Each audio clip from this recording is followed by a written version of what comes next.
You will hear a conversation between a university counsellor and two students, Joseph and Cara. First, you have some time to look at questions 1 to 5.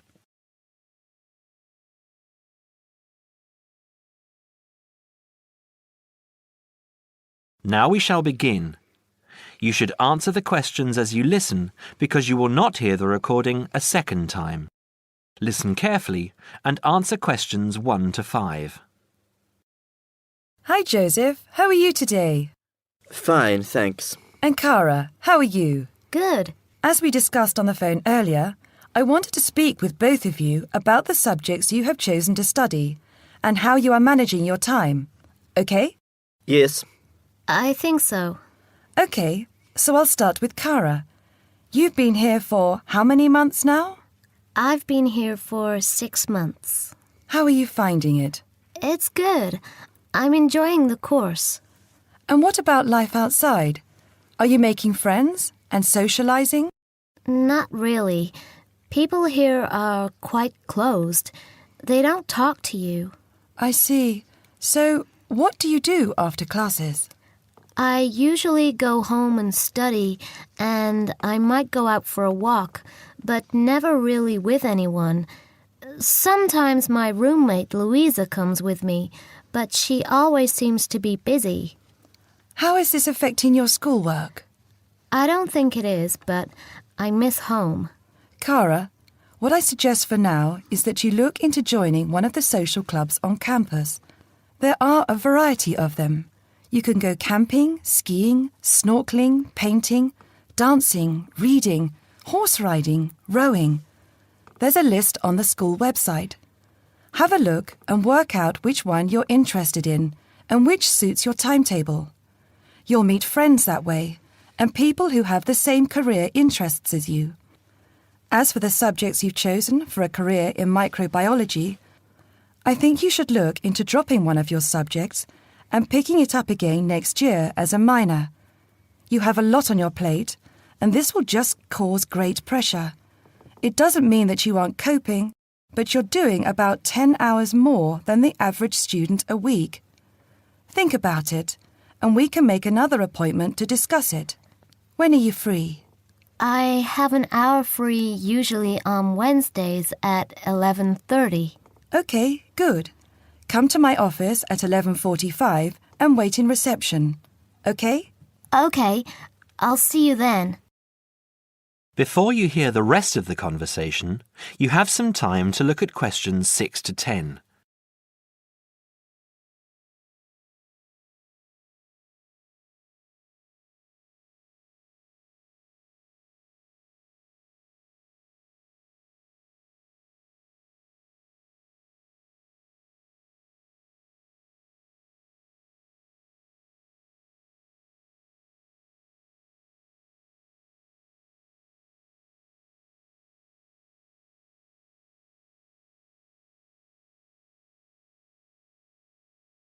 Now listen and answer questions 6 to 10.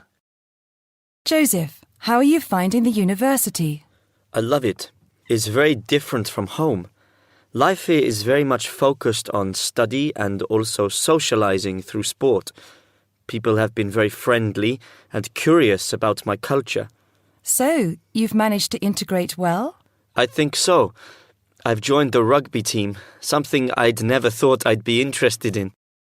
And how are your studies going? I think I am doing well. I have a few assignments that need some work, but overall, I'm coping. That's good. I'm happy that you're enjoying the university, but remember, don't let your schoolwork get too far behind, because it will pile up, and before you know it, you will be late handing in work. You know that there's a penalty for handing in work late? No, I didn't. You would have been told at the start of the course, during orientation. I don't remember. You need to remember these things. They are very important. You might be an excellent student, but if you consistently hand in work late, you'll be penalised and you might end up losing your degree over it. That's a lot of years of work, okay? Yes, I'll remember that. And also remember that you have to attend 90% of your classes. So far, you have missed 5 tutorials. Be careful here. These could also cost you your degree. Is there any particular reason you missed these classes? I'd been training for our rugby match the night before and, well, we went out afterwards and I slept past my alarm clock. Joseph, I know this culture must be very different from where you come from, but please try and be a little more conservative with your time. I think maybe you should spend more time on your studies and less time on socializing. The subjects you've chosen are intensive. I want you to spend 3 hours a night studying before you decide to do anything else. I'll make an appointment to see you in a month and we can assess your progress. I'll give you my business card. All my contact details are there. Call me in 3 weeks to organise another meeting. Do you have any questions for me? No, none. OK, I'll see you in a month. That is the end of part 1. You now have half a minute to check your answers.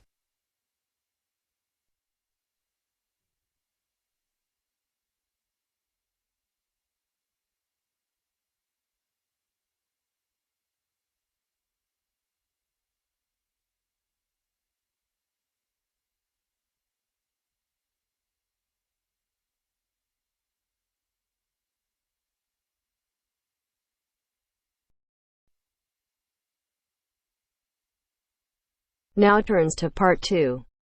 Part 2. You will hear a flight attendant talking to passengers on an airplane. First, you will have time to look at questions 11 to 15.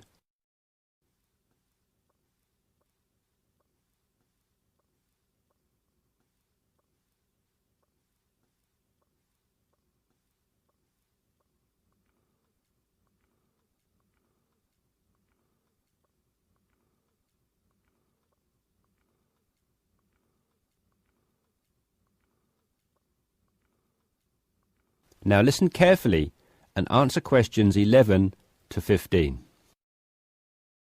Good morning, everyone. I hope you all slept soundly overnight.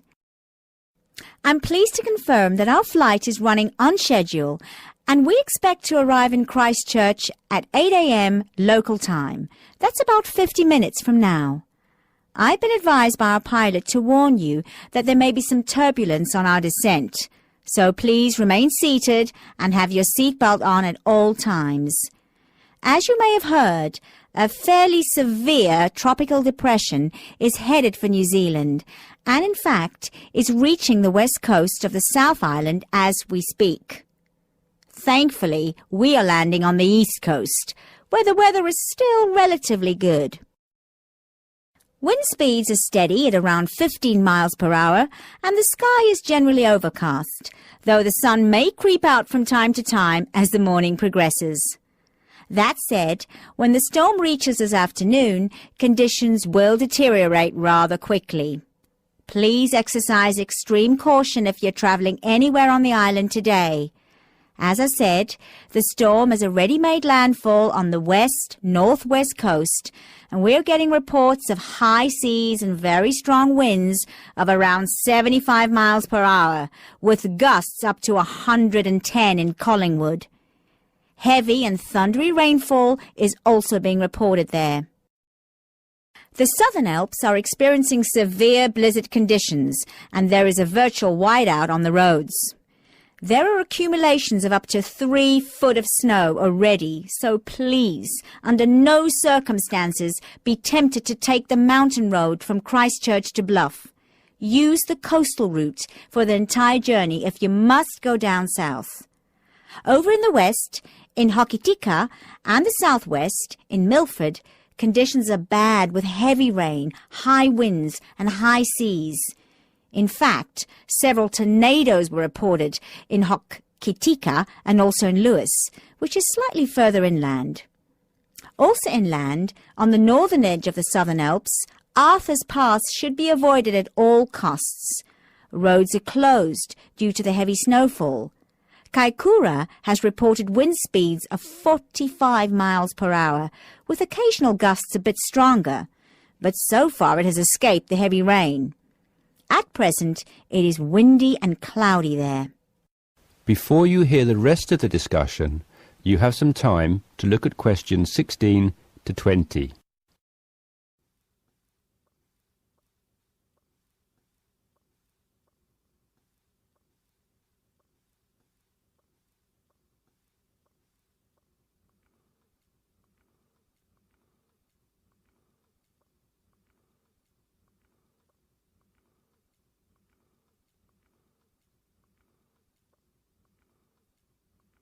Now listen and answer questions 16 to 20. Hello again, ladies and gentlemen. We should be landing in approximately 10 minutes' time. Just an update for you on the weather conditions in and around Christchurch. We expect the storm to reach us by approximately 1 p.m. Town officials are closing all roads out of town as conditions are simply going to be too dangerous, with the risk of falling trees and flying debris too high. Roads will have officially been closed for 30 minutes by the time we land at 8 a.m. Passengers whose travel plans did not entail an overnight stay in Christchurch, we would like to extend our apologies to you on behalf of the Christchurch Town Council for the inconvenience caused. However, it is in the interest of safety that these steps have been taken. Those of you without accommodation should go straight to our customer service desk at the airport, where a council official will be waiting to take you to temporary shelters in the town. Those of you who are staying in Christchurch should go to your hotel and follow the instructions of staff there. It may yet be necessary to evacuate you down to the shelters as well. This decision will be made by hotel staff who are monitoring the situation very carefully. The storm has made a direct hit on the island. The storm eye is expected to arrive in Christchurch at about 4 p.m., after which a brief period of calm will be experienced. The western wall of the storm will then hit at approximately 4:30, and the extreme winds and heavy rain should have improved by about 7 p.m. All roads will be reopened from 9 p.m. onwards. However, we're advising people to refrain from driving unless absolutely necessary, as conditions will be extremely hazardous with a risk of flooding everywhere. Flash flooding is a real danger for the valley towns of the south in particular, as mountain rivers and tributaries have already swelled to record levels. High winds have already caused massive power cuts in West Coast towns, and a string of major tornadoes have caused havoc across the Midlands. If at all possible, stay in Christchurch until tomorrow morning, when the clean-up will begin. And, above all, stay safe. That is the end of part 2. You now have half a minute to check your answers.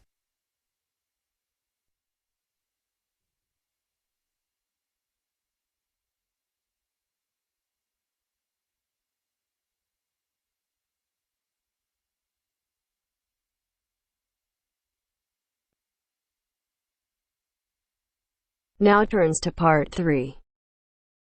Part 3. You are going to listen to a conversation between a tutor and two students. In the first part of the discussion, they talk about a fellow student. First, look at questions 21 to 23.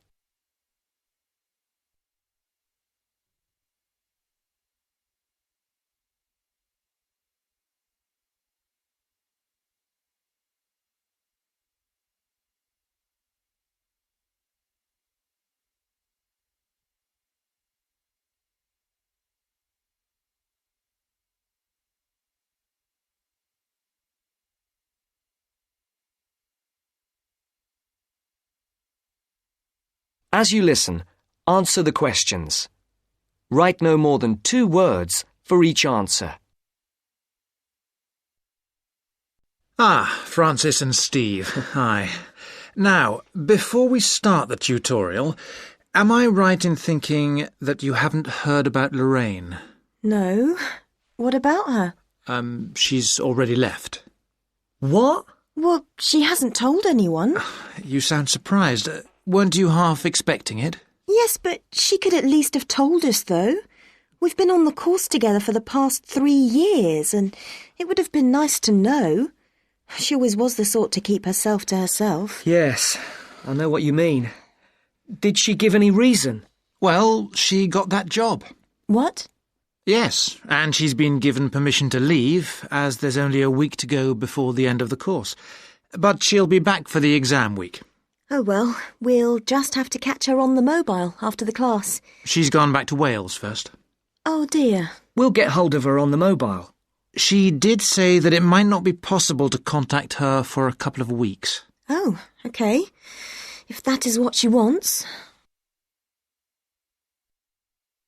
Before the conversation continues, look at questions 24 to 30.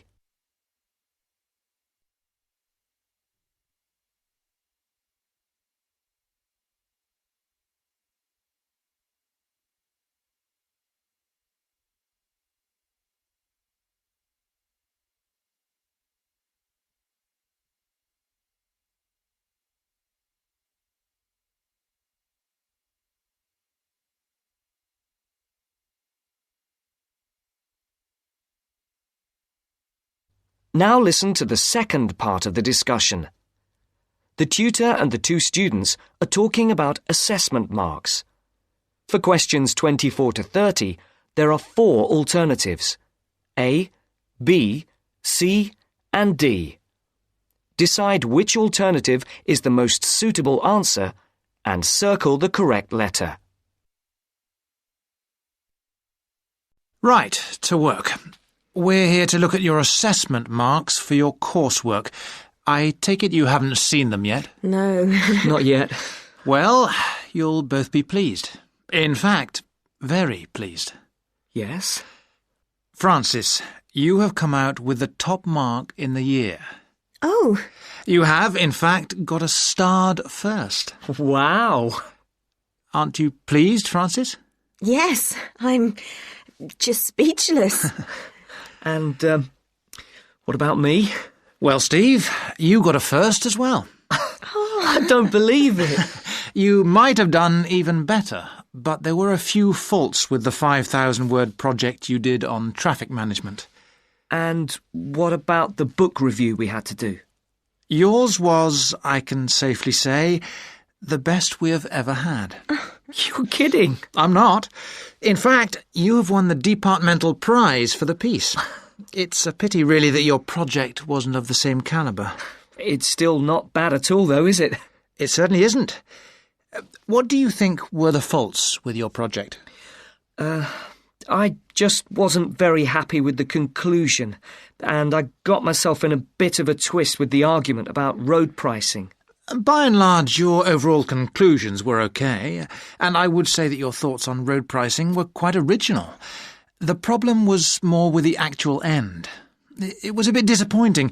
You started off well, but then it ended rather suddenly, as if you got fed up with it. Yes, I did kind of stop fairly abruptly. I couldn't think of much to say, even though I knew it was important. Yes, that section needed a bit more work on it. But, as I said, by and large, it was very good. And, Francis, your project was excellent. So much so that we think you should take it further and perhaps do a PhD or at least an MPhil. What do you think? I hadn't really thought about it. I've just been concerned with getting through this final year and getting all the coursework and exams out of the way. I can understand that. But I do think that you ought to consider it seriously. If you perform as well in your exams as in your project work, you're on course for a first.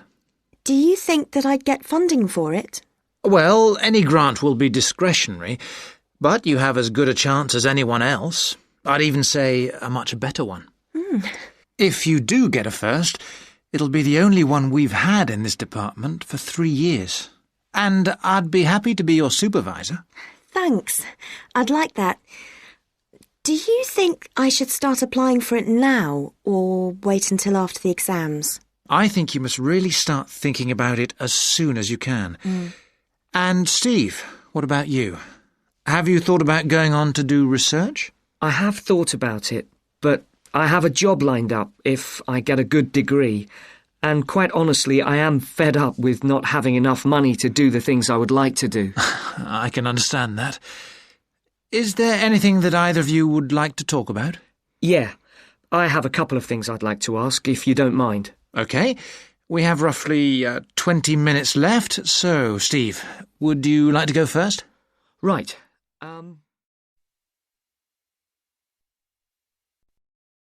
That is the end of part 3. You now have half a minute to check your answers.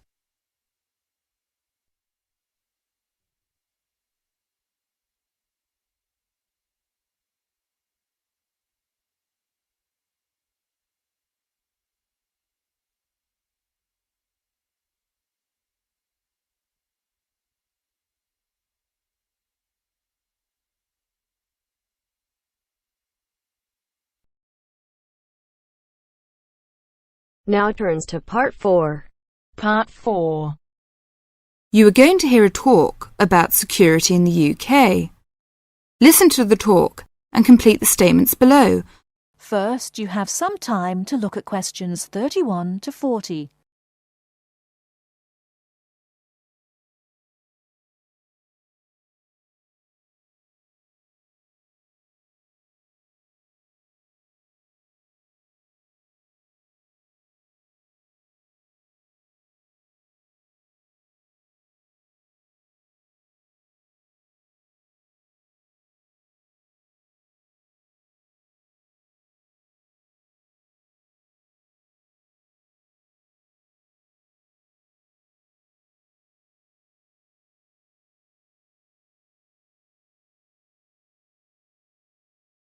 Now, listen carefully and answer questions 31 to 40.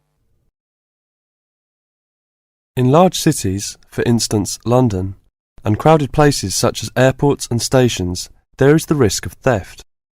We do not want you to suffer the distress of losing important documents and valuables as soon as you step onto British soil. So here are some important do's and don'ts. Don't carry more cash than you need for daily expenses. If you stay at a hotel, do ask the manager to keep large sums of cash, documents and valuables in the hotel safe and give you a receipt for them. This is a free service. If cash is stolen, it is very unlikely to be recovered. Do keep separately a note of the serial numbers on your traveller's checks, so if they are lost you can inform your bank. Do take particular care of bank and credit cards. Do carry wallets and purses in an inside pocket or a handbag. Don't ever leave a bag unattended and make sure it is securely fastened when you are carrying it. Do carry jewellery and valuables such as cameras, radios and typewriters on you or with you and keep a note of any serial numbers. Do take special care of your passport, travel tickets and other important documents. Documents are at risk particularly at airports and stations where it is obvious that most people will be carrying them. Do make a note and keep it in a safe place of the number of your passport, its date and place of issue. This makes replacement easier if you are unlucky enough to lose it. If you don't want to carry heavy luggage around with you, you can leave it in a luggage office at most large stations and pick it up later. Keep the receipt so that you can reclaim your luggage. Check the opening hours or you may find your luggage locked away when you need it again. If you lose any of your luggage in transit, take this up immediately with the officials of the airline or shipping line. But don't worry too much. 98% is found within 3 days. If you lose anything, go first to the lost property office at the airport or station, as it may have been found and handed in. If you lose your luggage in the street, or suspect it has been stolen rather than gone astray, find the nearest policeman who will advise you what to do. That is the end of part 4. You now have half a minute to check your answers.